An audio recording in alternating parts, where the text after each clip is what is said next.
Sada. A massive explosion. A terrifying mushroom cloud erupts over Russia's Novorossiysk port. Oil depots and ammunition dumps are completely ablaze. This is not a random drone strike. This is the moment Ukraine officially confirmed it has unleashed its own domestically produced cruise missiles, the Flamingo and the Long-Range Neptune, rewriting all the rules of the war. Simultaneously, 730 kilometers from Ukraine, the Kostroma thermal power plant, Russia's third largest, feeding Moscow, was hit and burning. The vaunted S-400s were useless. Putin's lie that the war would end if Western aid stops is officially dead. The war has come home to Russia. Before we get into the staggering details of this coordinated operation, remember to subscribe and hit that notification bell. You are watching history unfold. First, the what happened. For our audience that needs the facts, on the night of November 13th, Ukraine launched its largest and most sophisticated attack against the Russian Federation itself to date. This wasn't just a drone swarm. The Ukrainian General Staff personally confirmed this was the first official mission of its new Flamingo and Bars cruise missiles. The primary target was Novorossiysk. As reported by The Sun's defense editor, Jerome Starkey, this is the port city where Russia's Black Sea Fleet fled after being kicked out of Crimea. This was supposed to be their safe harbor. A massive joint operation involving the SBU, GUR, and border guards struck multiple high-value targets. We're talking pipelines, oil storage facilities, pumping stations, and critical port berths. Unconfirmed reports, backed by the sheer size of the mushroom cloud, suggest a massive ammunition depot or even a missile storage site for the fleet was also hit. The humiliation is total. Russia cannot even protect the fleet in its last remaining deep-water port. While Novorossiysk burned, the second wave of the attack struck deep into mainland Russia. The Oryol thermal power plant collapsed. The city was plunged into darkness. This facility is critical, powering nearby defense industry plants like Oryol Techmash. But the crown jewel of the attack was the hit on the Kostroma power plant, 730 kilometers from the border, a key energy node for the Moscow region itself. Now, the why it matters deep analysis. This attack signals a fundamental shift in the war. Putin has relied on one core belief. No matter how badly things went on the front, the homeland, Moscow, St. Petersburg, and the industrial facilities deep inside, was safe. That belief died on November 13th. The Ukrainian General Staff has played its game-changing cards. The Flamingo, the Bars, the Long-Range Neptune, and the Ludi drones. These are Ukraine's own domestic products. Let's talk about these weapons. The original Neptune was the missile that famously sank the Moskva flagship. Now, as President Zelensky himself confirmed, Ukraine has been developing this technology to increase its range. The new Long Neptune reportedly has a range of 3,000 kilometers. The Bars missile, 800 kilometers. This puts military bases beyond the Ural Mountains in range. But the real star is the Flamingo. In many ways, this is Ukraine's answer to the American Tomahawk. It's a new ground-launched cruise missile. Why is this so important? Because until now, Russia calibrated its air defenses for slow, easily detectable Shahed-style drones. On November 13th, they encountered something new, cruise missiles flying much faster, much lower, and almost impossible to detect. The result? A complete fiasco. Residents in Oryol reported missile-like explosions, not drone buzzes.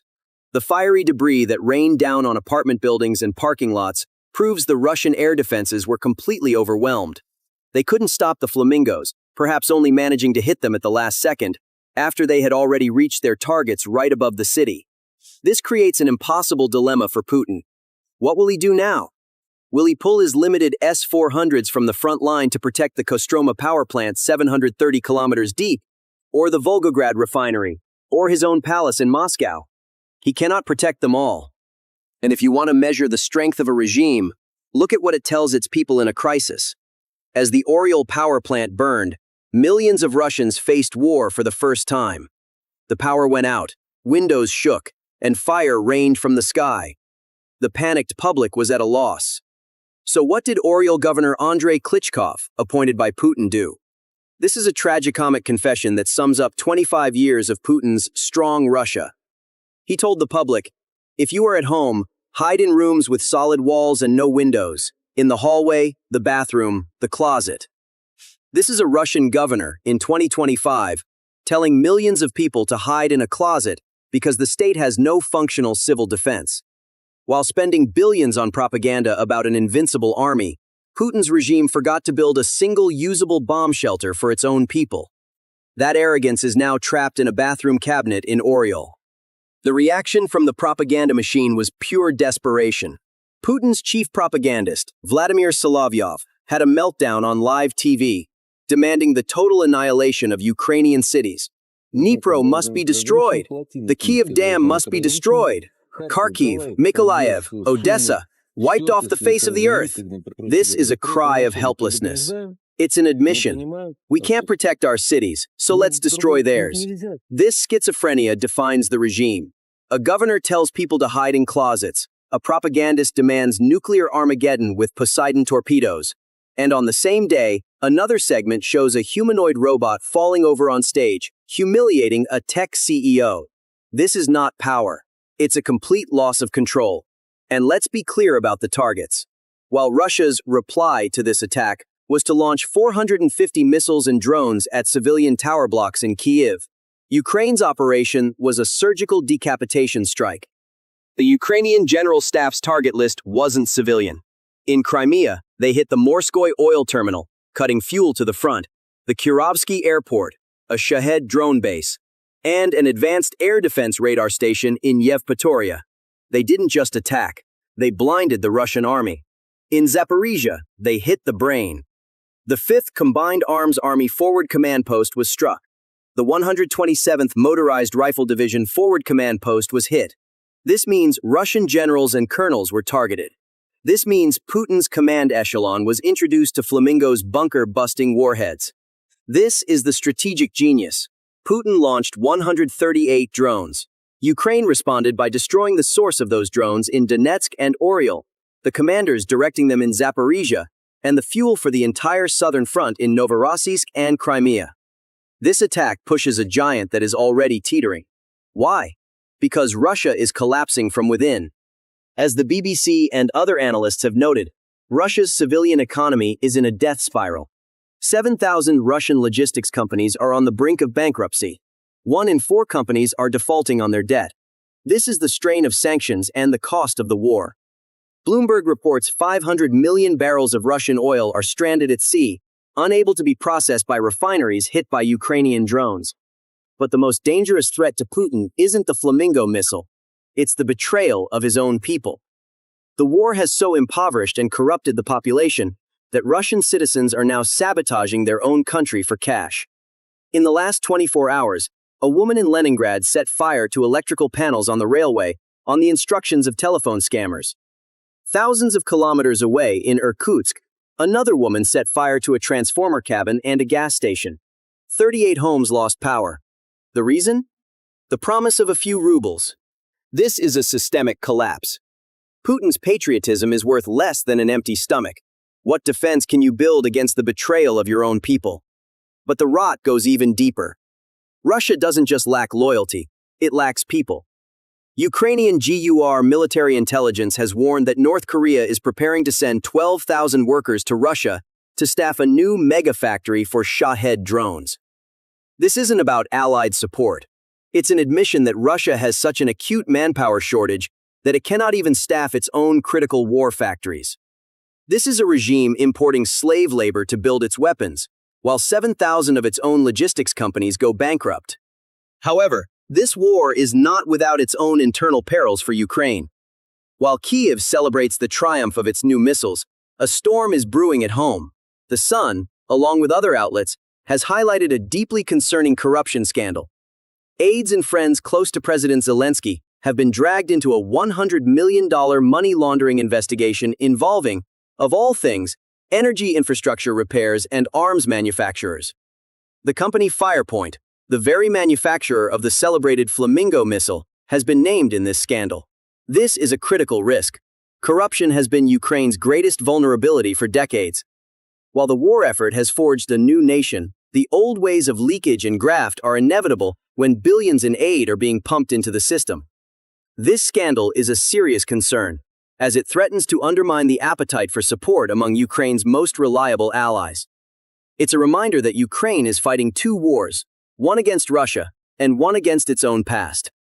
This is compounded by the manpower crisis Ukraine also faces. While Russia imports North Koreans, Kyiv is struggling with its own draft. Poland and other EU nations are wrestling with the dilemma of whether to deport fighting-age Ukrainian men who are living as exiles. Kyiv has tried to force them back by refusing to renew passports, but the problem persists. Both sides are stretched to their limits. The difference is in the response. Russia responds with propaganda and paranoia. Ukraine responds with asymmetric innovation, like the extraordinary footage of a Gatling gun mounted in a helicopter shooting down a Shahed. It's a reminder that while Russia's system is brittle and rotting, Ukraine's is adaptive and relentless. But this internal decay, the saboteurs burning transformers for cash, is only one symptom of a deeper, systemic rot. The second symptom is a catastrophic demographic and labor collapse. While Putin's propagandists rant about nuclear torpedoes, the regime is facing a simple, terrifying fact. They are running out of people. As Ukrainian military intelligence, GUR, has warned, and as The Sun has reported, the Kremlin is now finalizing plans to import 12,000 North Korean workers to staff its new mega factories for drone production. Let's pause and analyze this staggering admission. This isn't allied support, like North Korea sending ammunition. This is Russia admitting it has such an acute manpower shortage, thanks to the hundreds of thousands killed, wounded, or exiled by the war, that it cannot even staff its own most critical defense plants. This is the ultimate irony of the Novorossiysk attack.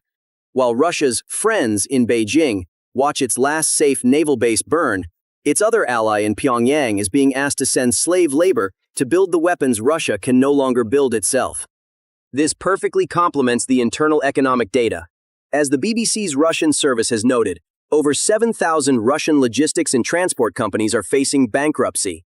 The civilian economy is collapsing, defaulting on its loans. So, Putin's new model is this: let the civilian economy die and import 12,000 North Koreans to keep the war machine on life support. This is not a sustainable strategy. It's the desperate act of a hollowed-out state. However, to present a full and honest picture, this is a war of attrition, and Ukraine is facing its own severe crises. While Kyiv celebrates the triumph of its new Tomahawk-style Flamingo missile, a storm is brewing at home. As The Sun and other outlets have highlighted, a deeply concerning corruption scandal has emerged. Aides and friends close to President Zelensky have allegedly been dragged into a $100 million money laundering investigation involving, of all things, energy infrastructure repairs and arms manufacturers. And here is the most dangerous part. The company Firepoint, the very manufacturer of the celebrated Flamingo missile, has been named in this scandal. This is a critical, existential risk for Ukraine. Corruption has been its greatest vulnerability for decades. While the war effort has forged a new nation, the old ways of leakage and graft are inevitable when billions in aid are being pumped into the system. This scandal is a serious concern, as it threatens to undermine the appetite for support among Ukraine's most reliable allies in Washington and Brussels. It is a reminder that Ukraine is fighting two wars, one against Russia and one against its own past. So, what are your thoughts on this matter?